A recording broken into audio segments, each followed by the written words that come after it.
به دلجویی و دلداری در آمد یار پنهانک. شب آمد چون مه تابان شه خونخوار پنهانک. دهان بر می نهاد او دست یعنی دم مزن خامش. و می فرمود چشم او درآ در کار پنهانک. چو کرد آن لطف او مستم در گلزار بشکستم.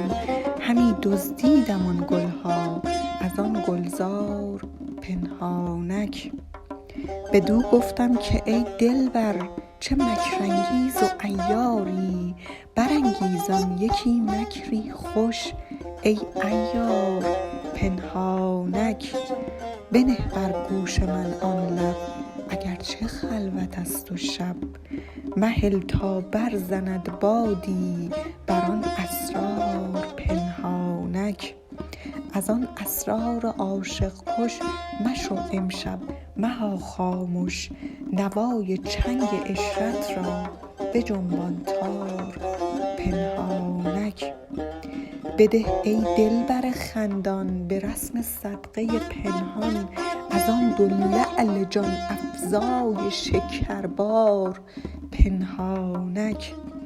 که غمازان همه مستند اندر خواب گفت ولیکن هست از این مستان یکی هشیار پنهانک. مکن ای شمس تبریزی چنین تندی چنین تیزی. کجا یابم تو را ای شاخ دیگر بار پنهانک. دوستدار همیشگی شما، سوها.